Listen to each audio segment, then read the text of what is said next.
संतोष देशमुख यांच्या हत्येला 80 दिवस झालेत. मात्र यातील एक आरोपी कृष्ण आंधळे अजूनही फरार आहे. आमदार संदीप क्षीरसागर यांनी तो जिवंत आहे की नाही असा संशय व्यक्त केला. मात्र यापूर्वी गावकऱ्यांना फोन आला की तो लातूरमध्ये आहे. त्यानंतर ही यंत्रणा अलर्ट झाली. मात्र काल खासदार बजरंग सोनवणे आणि आमदार सुरेश दस यांनी मोठा खुलासा केला आहे. त्याच खुलाशावर बोलण्यासाठी आपल्यासोबत संतोष देशमुख यांचे बंधू धनंजय देशमुख आहेत. काय सांगाल? कृष्ण आंधळे 80 दिवसापासून फरार आहे. तो अद्याप पोलिसांच्या हाती लागत नाही. मात्र काल बजरंग सोनवणे म्हणाले की मला एक फोन आला होता आणि कृष्ण आंधळे संभाजीनगरला आहे. मी यावर एकच बोलेल की तो कुठं आहे, कशा परिस्थितीमध्ये आहे, फरार आहे का कुणाच्या संपर्कात आहे, हे पोलीस प्रशासनाचं गुप्तचर विभागाचं काम आहे. आणि त्याला बक्षीस जाहीर झालेलं आहे, तो वॉन्टेड आहे. त्याच्यामुळं ह्यांनी पण बाबा लवकरात लवकर तो पकडण्यात यावा. आपल्याला माहिती कळाली म्हणून त्यांनी म्हणजे साहजिक आहे बाप्पाचं किंवा अण्णाचं की चला कुठंतरी सापडला आहे तर त्याला जेरबंद करण्यासाठी मदत होईल. पण तसं न करता असे काही फ्रॉड कॉल असू शकतात आणि त्याच्याकडं आपण लक्ष दिलं तर आपला वेळ त्या कामात जाऊ शकतो. म्हणून जे पोलिसांचं काम आहे ते आपण ते त्यांनाच करू दिलं पाहिजे. आणि अशा कामात गुंतल्यावर आपल्या ह्या कामामध्ये अडथळा येऊ शकतो. म्हणून पोलीस यंत्रणेलाच ते काम करू द्यावं. असे फ्रॉड जे कॉल येतील त्याच्यात वेळ घालवणं चुकीचं आहे.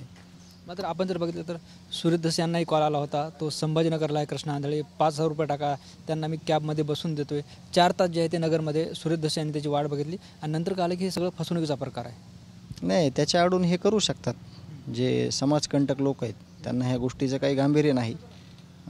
ते लोक ह्यांना ह्या चुकीच्या संधीचा चुकीचा फायदा घेऊ शकतात. त्याच्यामुळं या गोष्टीकडे दुर्लक्ष केलेलं चांगलं आहे. कारण पोलीस यंत्रणा जे आहे त्यांना ते काम कुठं आहे, कसं आहे, त्यांना कॉल करावेत. आणि समजा त्याला सरकारी बक्षीस जाहीर आहे तर ते ह्यांना कशाला कॉल करतील. पण आशेपोटी वाटलं असेल त्यांना की चला मागतेत 5,000 रुपये तर द्यावा म्हणून. पण त्याच्यानंतर ह्या गोष्टी म्हणजे परत घडू नाहीत आपल्याकडून. कारण आपला वेळ ह्या चांगल्या कामाला गेला पाहिजे. अशा चुकीच्या कामाला वेळ गेला तर आपल्याला इकडं चांगल्या कामात वेळ कमी पडेल. म्हणून ह्या अशा घटना घडत असतील चुकीच्या, त्याच्यात कुणीही दखल घेऊ नये. कारण पोलीस यंत्रणा अलर्ट आहे, ते त्यांचं काम आहे. त्यांनी बघितलं पाहिजे की तो आरोपी कुठं आहे. बरं, खासदार बजरंग सोनवणे असं म्हणाले की जो कॉल करणारा व्यक्ती आहे तोही आरोपीतील एक असू शकतो. 100% असू शकतो. दिशाभूल करण्यासाठी, पोलिसांचं मन विचलित करण्यासाठी, तपास यंत्रणेला काहीतरी चलबिचल करण्यासाठी ही त्यांचे जे आरोपी आहेत त्यांची पण किंवा आरोपीचं समर्थन करणार आहेत त्यांची पण ही शाळा असू शकते. त्याच्यामुळे त्याच्याकडे दुर्लक्ष केलेलं चांगलं. जे काही त्यांना पकडायचं काम करायचं आहे ते यंत्रणा करेल. ते त्यांचं काम आहे, त्यांची जिम्मेदारी आहे, त्यांचं ते कामच आहे. त्याच्यामुळं आपण ह्याच्यात न पडणं एवढीच ह्याच्यातून खबरदारी असेल. यापूर्वी जेव्हा आमदार संदीप क्षीरसागर मसाजोगला आले होते तेव्हा ते असं म्हटलेत की कृष्ण आंधळे जर जिवंत असता तर पोलिसांना 24 तास सापडला असता. याचा अर्थ त्यांना असं वाटतं की कृष्ण आंधळे नाही. तुम्हाला काय वाटतं? नाही, भैयाचं बरोबर आहे ना. तो असता तर एवढी मोठी यंत्रणा आहे महाराष्ट्रातली पोलीस यंत्रणा आहे सगळी, SIT आहे, CID आहे, त्यांना शोधत नाही. म्हणजे तो आहे का नाही त्याच्यावर त्यांनी बोललेत. त्यांना वैयक्तिक मत व्यक्त केलं आहे. परंतु आता तो शोधल्याशिवाय किंवा आता कधी शोधणार आहे, सापडणार आहे हे काहीच माहीत नाही. त्यांचं वैयक्तिक मत त्यांना व्यक्त केलं आहे. पण तो आहे का नाही का हे सगळं आपल्याला ही तपास पूर्ण झाल्यावर किंवा त्याचं काहीतरी उलगडा झाल्याशिवाय ते आपल्याला बोलणं उचित नाही. बरं, कृष्ण आंधळे 80 दिवसापासून फरार आहे. या संपूर्ण प्रकरणात कृष्ण आंधळे किती महत्त्वाचा आरोपी आहे असं तुम्हाला वाटतं? तो त्याच्यातले सगळे आरोपी, सहआरोपी, त्यांना मदत करणारे सगळे तितक्याच महत्त्वाचे आहेत. कारण का ही खूप मोठी टोळी आहे.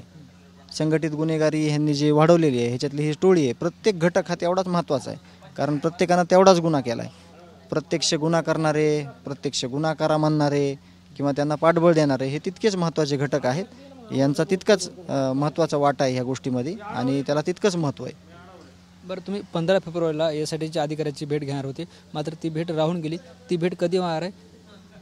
नाही, भेटीचं काही नाही. म्हणजे आम्हाला जिथं काही कमकुवतपणा वाटेल तिथं आम्ही भेट घेतो.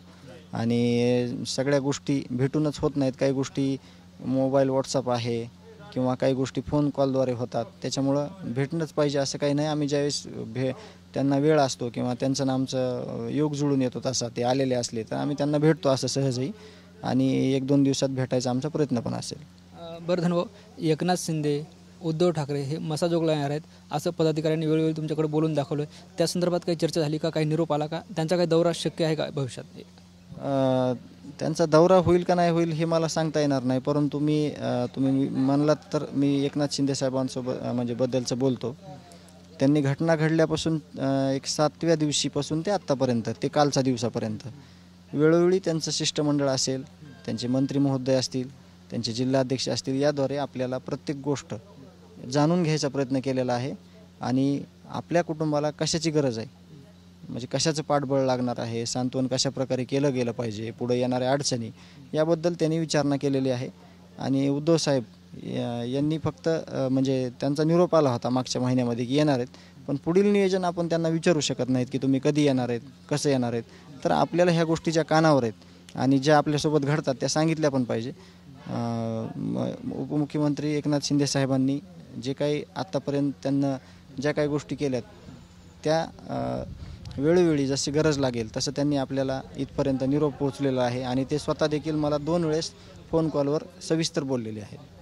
बरं, सुप्रिया सुळे इथे येऊन गेल्या होत्या, ज्या दिवशी तुम्ही अन्नत्याग आंदोलन केलं त्या दिवशी त्यांनी तुमचा फोन करून संवाद साधला आहे, पुन्हा काही बोलणं झालं का? नाही, परत त्यांचा रात्री पण फोन आला होता की तब्येत कशी आहे, आईकडे लक्ष द्या, वैभवीचा पेपर कधी आहे, पेपर झाल्यानंतर मला वैभवीला बोलायचं आहे, तिला फोन कॉल करून द्या, असं रात्री देखील त्यांनी आमच्या फोनद्वारे बोललेले आहेत.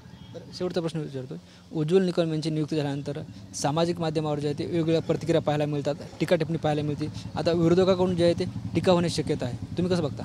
नाही, मी ह्याच्याकडं पॉझिटिव्ह दृष्टिकोनातून बघतो, कारण का त्यांची नियुक्ती झालेली आहे. गावकऱ्यांची सगळ्यांची मागणी पहिल्या 4-8 दिवसामध्ये आम्ही तर खूप मोठ्या दुःखात होतो. तर एक नामांकित वकील साहेब आहेत ते, आणि सगळ्यांकडून त्यांची मागणी झाली आणि ते न्याय देतील, त्यांची जिम्मेदारी वाढलेली आहे. त्यांना ह्या गोष्टी सगळ्या माहीत होत्या असं त्यांनी काल बोलले, परंतु कुटुंबाला ते कधीच अन्याय होऊ देणार नाहीत. ते जिम्मेदार व्यक्ती आहेत आणि आम्हाला न्याय देतील. ह्या आरोपींना फासावर लटकेपर्यंत ते शांत बसणार नाहीत, असं आम्ही त्यांच्यावर गावकरी आणि आम्ही असा विश्वास व्यक्त करतो.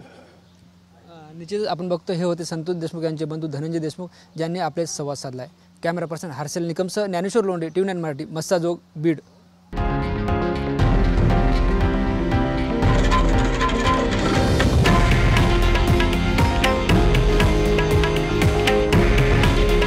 हे आहे देशातील नंबर 1 न्यूज नेटवर्क आणि आपण पाहत आहात TV9 मराठी.